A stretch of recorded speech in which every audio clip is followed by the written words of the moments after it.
বাংলা রান্নাবান্নায় স্বাগত। আজকে হবে এগ কারি। তাই এখানে আগে থেকে এগগুলোকে বেসন মাখিয়ে ভাজা হয়ে গেছে। আর এখানে আছে বাটন ফ্রাই আলু, আর এখানে আছে মশলা।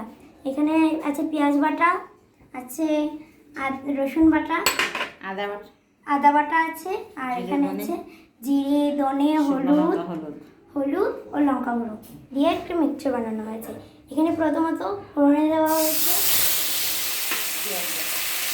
পেঁয়াজ বাটা, দেওয়া হয়েছে তেজপাতা, দেওয়া হয়েছে আর দেওয়া হয়েছে।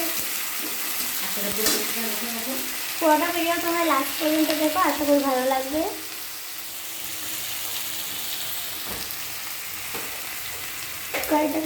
এখানে এখন দেওয়া হচ্ছে পরিমাণ মতো নুন, আর ডিমটা কিন্তু তোমরা তোমাদের পরিমাণ মতো নিতে পারো। এখানে কিন্তু আজকে হাফ করে করা হচ্ছে, ফুল করবে না কিন্তু, এটা হাফ করলে ভালো লাগে, খুব ভালো লাগে। এখানে নুন দিয়ে এখন ভালো করে কষিয়ে নেওয়া হচ্ছে।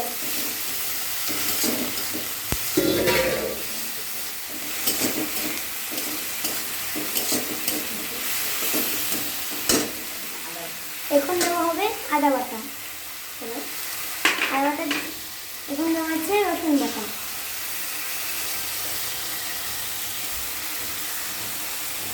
এখানে দেওয়া হচ্ছে একটু জল। এখানে ভালো করে কষাতে হবে। এখন যে মিক্সচারটা বানানো হয়েছে সেটা ঢেলে দেবো। চলো এখন ভালো করে কষিয়ে নেওয়া। দেখো কি সুন্দর কালারটা, তাই না? পুরো রেস্টুরেন্ট মতো ভালো করে কষিয়ে নেওয়া হয়ে গেছে। এখন দেওয়া হবে সব আলু। এখন একে একে সব আলুগুলো চলে যাচ্ছে মশলাতে। এখানে দেখো এখন ভালোভাবে আলুটা দিয়ে কষিয়ে নিতে হবে। দেখো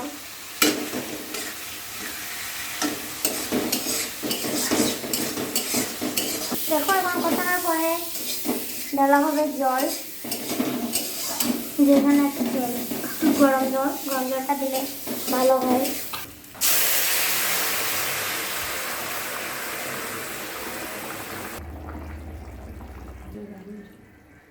ডিমগুলো দেওয়া হয়ে গেছে। এখন দেবো এই যে সানরাইজের গরম মশলা দিয়ে নামিয়ে নেব। এরকম করে রান্না করে খাবেন, দেখবেন খুব ভালো লাগে। ডিমগুলো অর্ধেক করে ভেজে বেসন দিয়ে আলু দিয়ে, আর কম ঝোল দিলেও হয়, ভালো লাগে। কিন্তু আমাদের একটু ঝোলটা বেশি লাগে, তাই আমরা একটু বেশি দিয়েছি। আপনার যদি পরিমাণে কম লাগে যে কম দেবেন, কোনো অসুবিধা নেই, খেতে খুব স্বাদ হয়।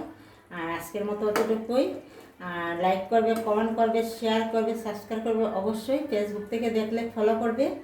আজকের জন্য অতটুকুই। বাই বাই, টাটা, নমস্কার।